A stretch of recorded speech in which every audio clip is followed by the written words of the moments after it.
Привет, друзья! Сегодня 21 июня, и начну я, как обычно, с анонса. Как вы знаете, по прошествии 2 недель в первой части видео я представляю вашему вниманию прогресс моей вышивки. Это две большие картины «Возвращение блудного сына» Лосева Николая Дмитриевича и «Базарный день» Теодора Жерара. Затем, во второй части видео, мы вновь отправимся в путешествие по древнему миру с его мифами и легендами. И сегодня, друзья, обе эти части неразрывно связаны друг с другом. Вышивая длительный период неба, невозможно не вспомнить бога неба Юпитера. Да, религиозные аспекты Юпитера вымерли, как и старые религии. Однако его мифология, его место в культуре и преданиях живут и по сей день вместе с Зевсом. Так что сегодняшнее наше заседание состоится в сонме древнеримских и древнегреческих богов. А сейчас вышивка. Начну я с основного процесса возвращения блудного сына. Картина написана по мотивам одноименной притчи Иисуса Христа. На начало отчетного периода моя работа выглядела так. А затем... Сегодня 11 июня, и я приступаю к вышивке картины «Возвращение блудного сына». Да, друзья, вот выделила я себе участок в 2400 крестиков. Здесь должна будет вышиться вторая рука отца, стена дома. Все как раз я разметила до появления собачки и до появления лица второго главного героя, самого долгожданного сына. Да, долгожданного его ждет не только отец, но уже и мы с вами заждались. Но я решила пока выделить так, чтобы мне легче и быстрее вышивалось. Ну что ж, начнем. А вот, друзья, как интересно, появляется уже вторая рука. Большой палец оттопырен, ладонь, пальчики. Нахожу очень схожие элементы вот в виде больших пальцев на одной и на второй руке, как схожи появляются.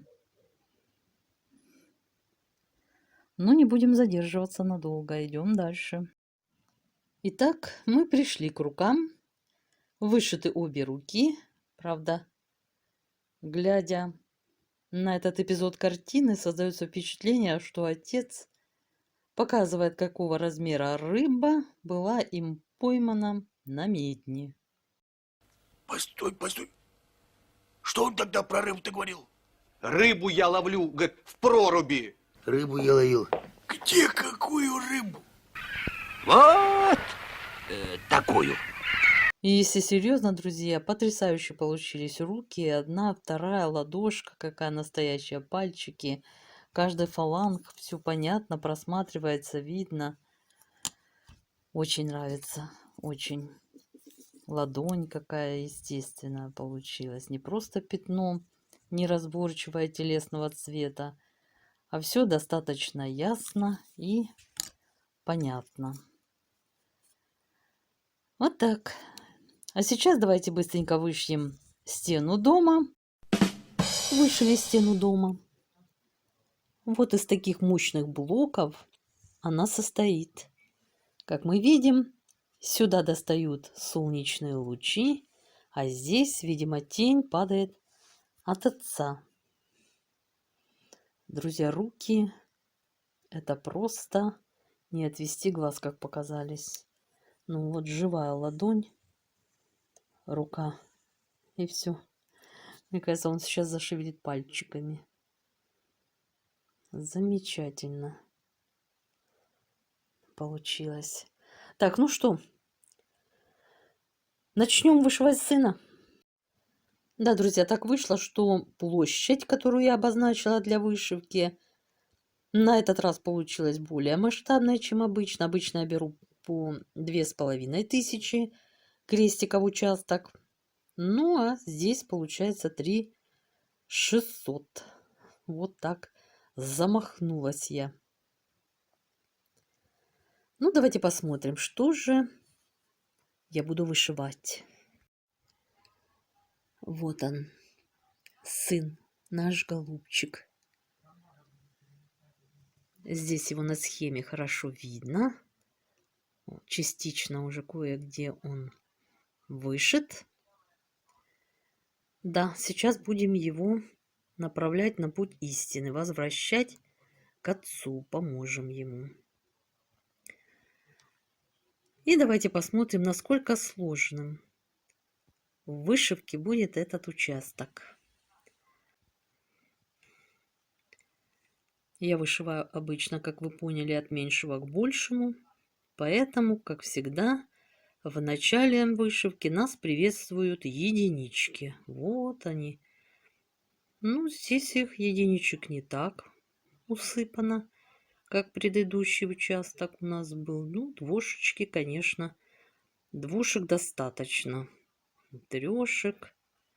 Да, вот такой у нас будет участок разноцветный. Здесь же и сын, и стена дома будет вышиваться. Поэтому вот такое многообразие перед нами. Так, это я уже сколько проматываю, и мы дошли с вами до 14 крестиков одного символа. Так, а ну-ка. Сейчас, чтобы не тянуть время, мы посмотрим самый крупный символ. Какой будет у нас. Так, вот он. Самый крупный символ будет состоять из 237 крестиков. Это бленд телесного цвета. Ну, понятно, здесь у нас будет в основном вышиваться сам герой.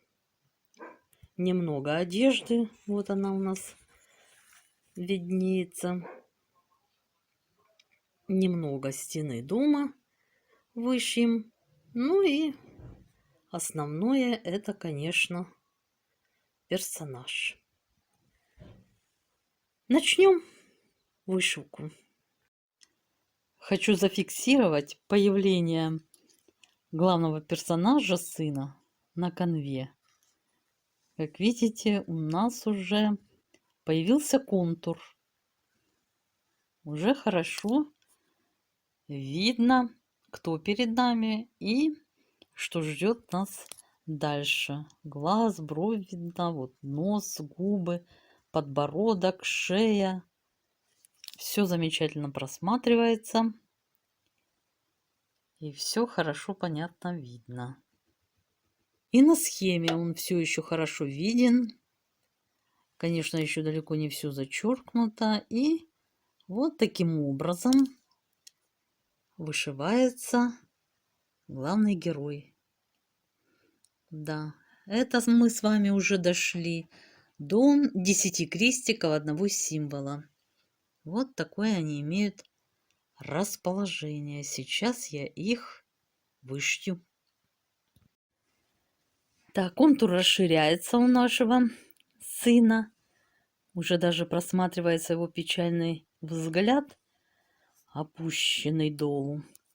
А это я не пойму, у него усики, что ли, пробились уже? Да. Видимо, да. Одежда уже готова.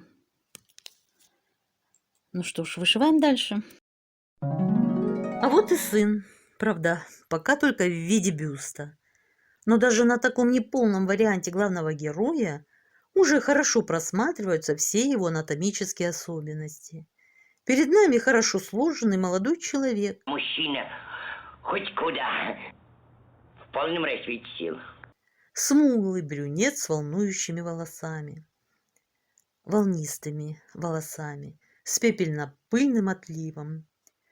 Видна, друзья, чуть ли не каждая волосинка.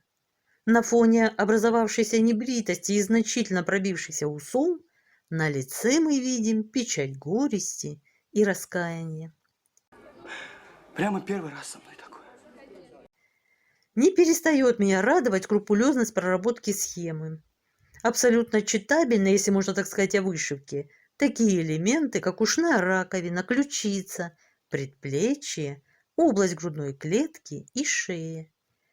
И да, кстати, хочу еще раз обратить ваше внимание на шею отца. Как видна разница, а? Крепкая, сильная шея сына и шея старца отца, претерпевшая возрастные изменения. Да, друзья, вышитым результатом я очень довольна, поэтому смело приступаю к вышивке следующего фрагмента.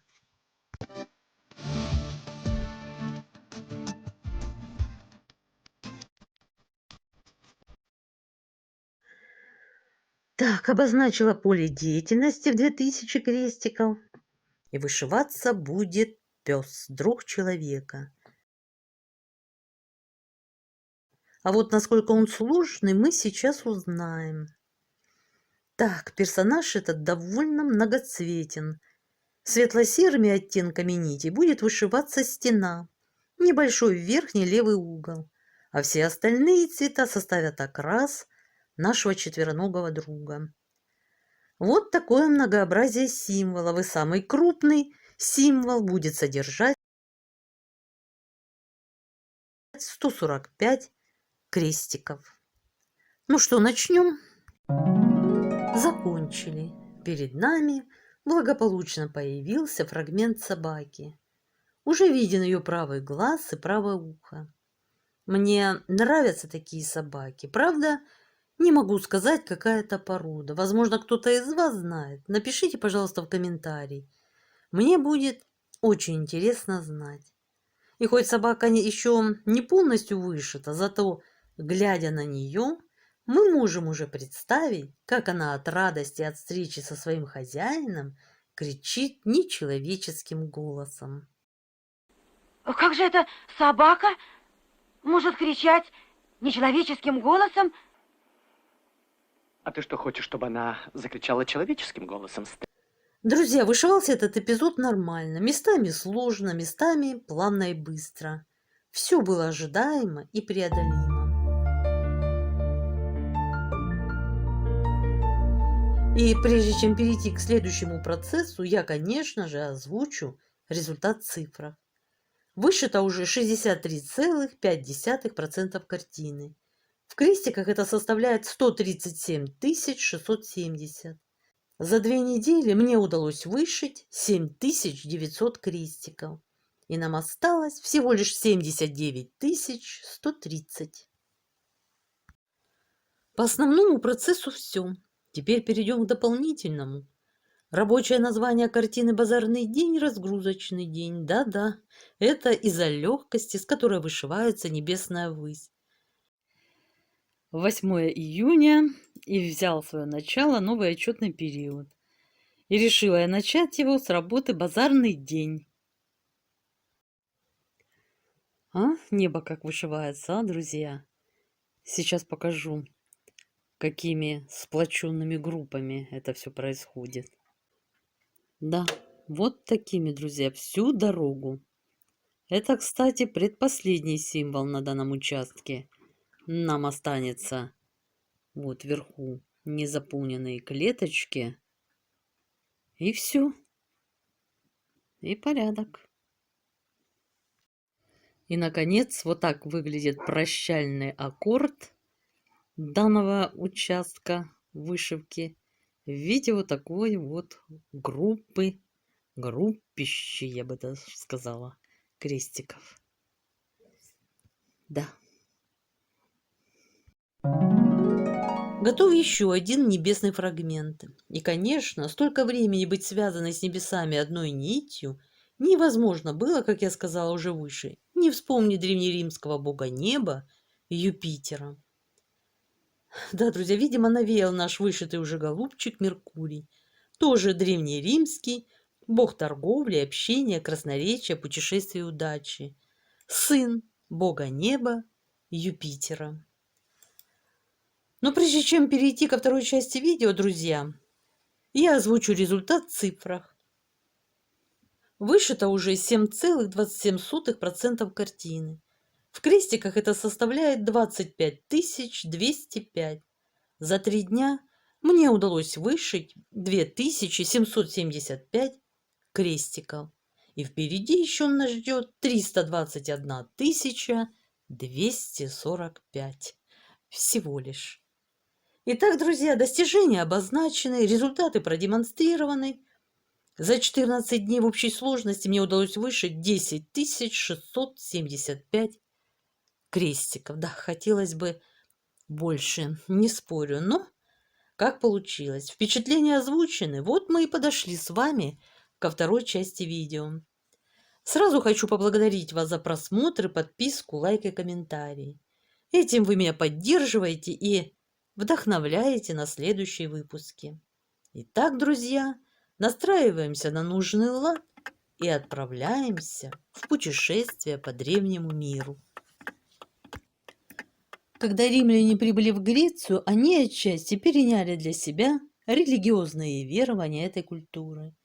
Поэтому установили своего рода копию в отношении своих божеств. Юпитер – главный бог в римском пантеоне. По своим регалиям он соответствует греческому Зевсу. Юпитер был сыном Сатурна, бога неба, и Опсы, богини земли и роста. Он был братом двух других богов – Нептуна и Плутона. Как и у греков, каждый из этих трех богов управлял сферой существования. Небом Юпитер, морем Нептун и подземным миром Плутон. Причем Юпитер был самым могущественным. Среди сестер были Церера, богиня плодородия, которая контролировала рост зерна, Веста, богиня домашнего очага, и Юнона, богиня мати, связанная с браком, семьей, домашним спокойствием и луной. Происхождение Юпитера во многом идентично рассказам о сотворении Зевса. До Юпитера Сатурн правил как бог неба и вселенной. До Сатурна правил его отец Целус. Но Сатурн сверг своего отца и завладел небесами сам. После этого Сатурн женился на Опсе. О надвигающейся ему угрозе узнал с пророчества, предвещавшего его падение от рук одного из его детей. Приняв меры, чтобы узурпатор не увидел жизни, он проглотил первых 5 детей, вышедших из чрева Опсы. Поэтому, когда наконец появился последний ребенок, Юпитер, Опс спрятала его и дала Сатурну камень, завернутый в ткань. Так что ничего не подозревающий Сатурн проглотил камень целиком. За этим последовал худший случай несварения желудка в истории мифологии.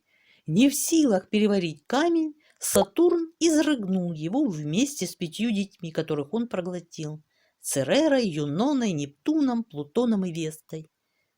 И Юпитер стал замышлять о неминуемой кончине своего отца, которую и спланировал с помощью своих братьев и сестер. И вот падение Сатурна произошло от рук бога Юпитера, который сразу же взял под свой контроль космос. Бог Юпитер был женат на своей сестре Юноне, которая была римской копией Геры.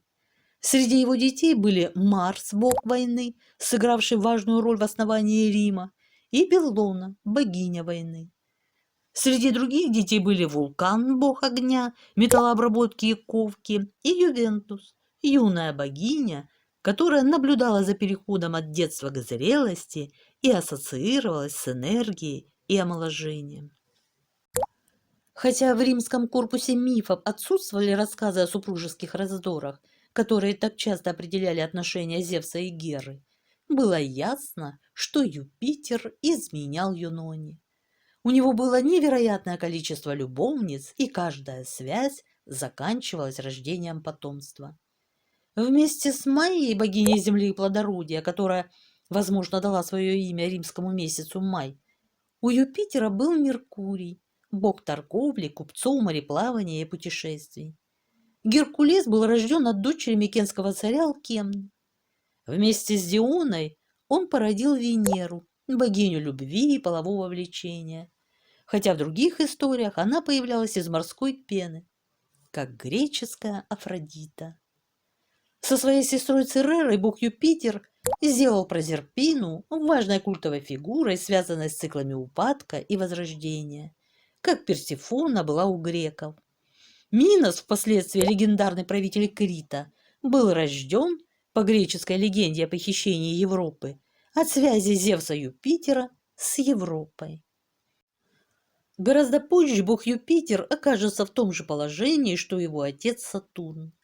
Насильно забрав Метиду и оплодотворив ее, бог Юпитер был охвачен страхом, что его собственный нерожденный ребенок может свергнуть его.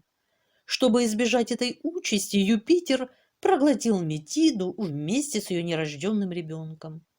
К удивлению Юпитера, младенец не погиб, а продолжал развиваться, пока не вышел из его лба в мир. Этим младенцем была Минерва, богиня мудрости, предвидения и стратегической войны.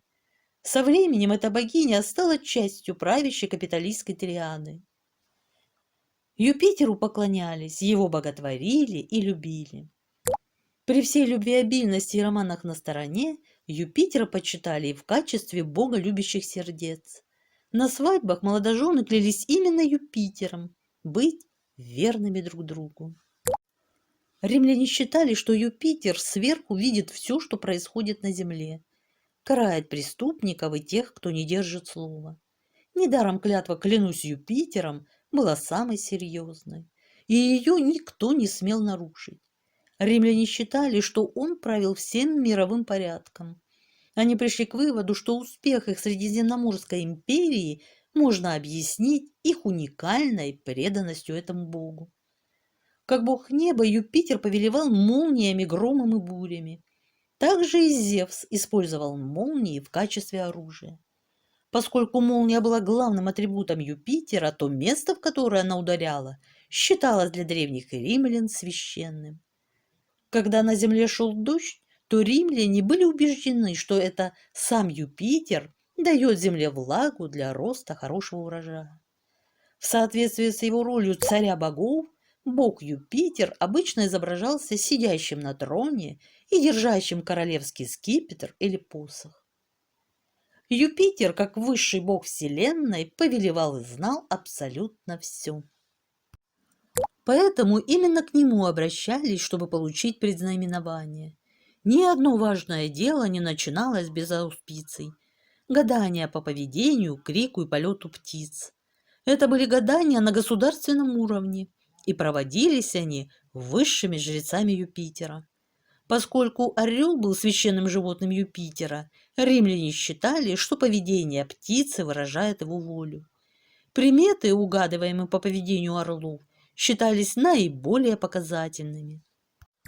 Мифология господствовала в религиозной культуре Рима до того момента, когда возобладало христианство. А до того, как это произошло, бог Юпитер был изначальным богом, которому поклонялись. Он был богом неба и вместе с правителями того времени установил принципы римской религии. Согласно мифологизированной истории основания Рима, Нума Помпилий, второй царь Рима, представил римлянам Юпитера и установил параметры его культа. В ранние дни Рима Юпитер правил как часть архаической триады, в которую также входили Марс и Квирин. Согласно рассказам Плутарха, Нума столкнулся с трудностями и заставил двух меньших божеств призвать Юпитера на Вентинский холм. Затем Нума имел дело со всемогущим богом, который предъявил свои требования относительно жертвоприношения. В обмен на обеспечение поклонения римского народа Юпитер научил Нуму, как избегать молнии в соответствии с требованиями Нумы. Урок молнии Юпитера, вероятно, послужил метафорой, символизирующей еще более широкое предложение защиты и поддержки римскому народу. Фактически бог Юпитер скрепил договор с Нумой и римлянами, ниспослав с небес идеально круглый щит, называемый символом защиты. В свою очередь Нума сделал 11 почти идентичных копий. Эти 12 щитов стали священным символом города и неприходящим напоминанием о договоре между Юпитером и Римом. Со временем культ Юпитера стал частью устоявшихся ритуалов, организованных и контролируемых государством. Римляне построили большой храм Юпитеру на Капитолийском холме. После завершения он стал самым большим из всех римских храмов. Согласно римской мифологии, именно легендарный пятый царь Рима Тарквиний Приск начал строительство храма, а последний римский царь Тарквиний Гордый завершил его в 509 году до нашей эры. На вершине храма находится статуя Юпитера, управляющего колесницей, запряженной 4 лошадьми.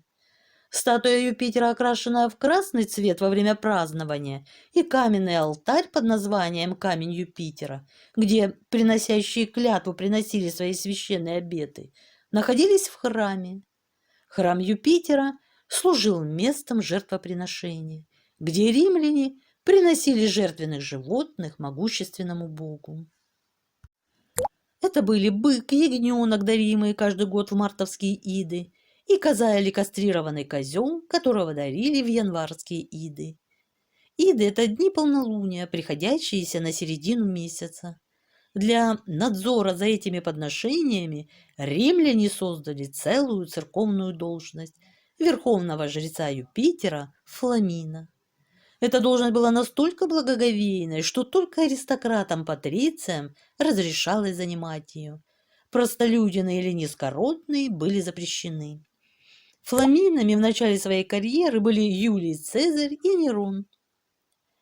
Должность Фламина Юпитера обставлялась большим числом тщательно разработанных правил и табу. Например, ножка кровати, на которой он спит, должна быть испачкана грязью.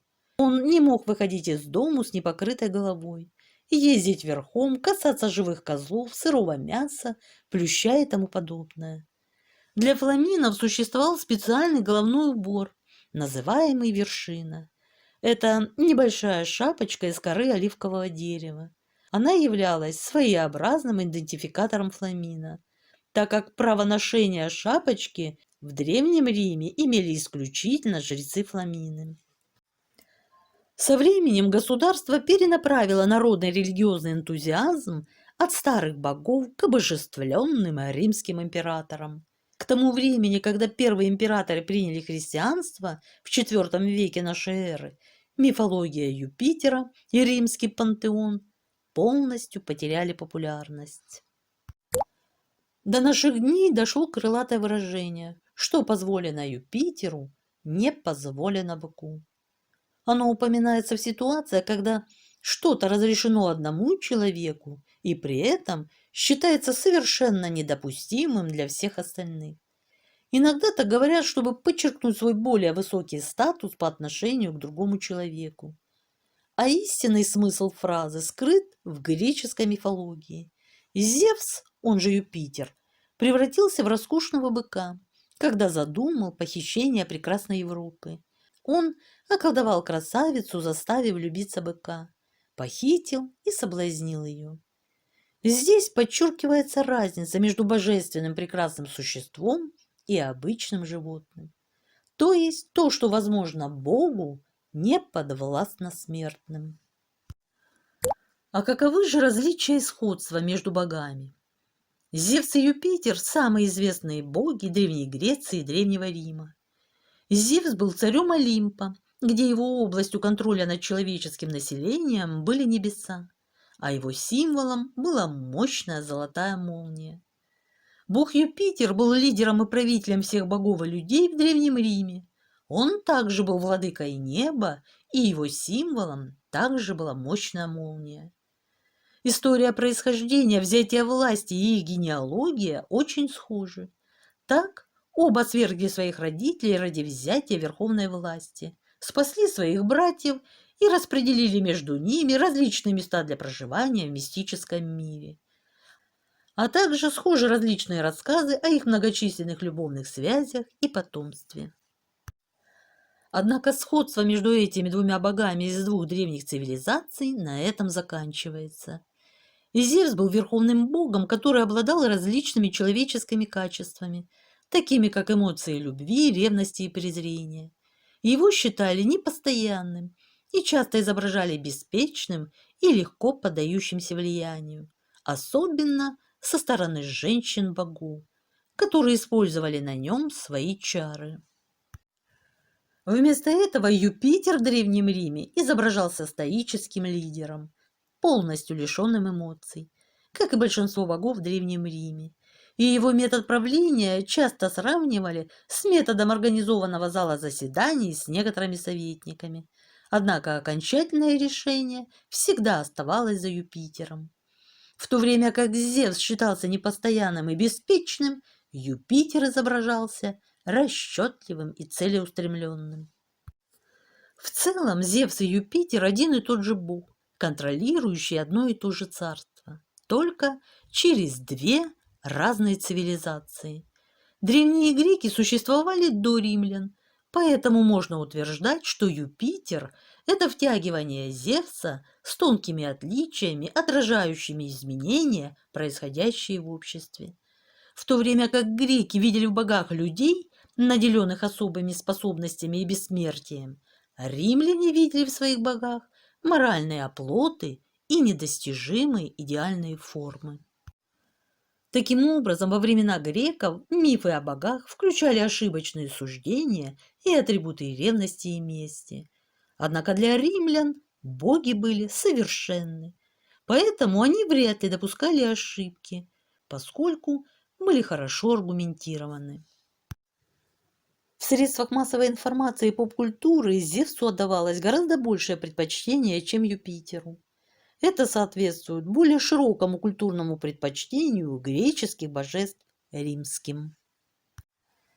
И интересный факт: в честь бога-громовержца названа самая крупная планета в Солнечной системе – Юпитер. Спутники планеты получили имена любовниц Юпитера – Калипсо, Европа, Ио и Ганимед. А изучать впервые эту планету был отправлен космический аппарат с именем жены Юпитера – Юнона. Вот такая взаимосвязь космоса и мифологии. Спасибо за внимание. Ставьте лайки, если вам было интересно. На сегодня у меня все. Всего вам доброго. Пока-пока.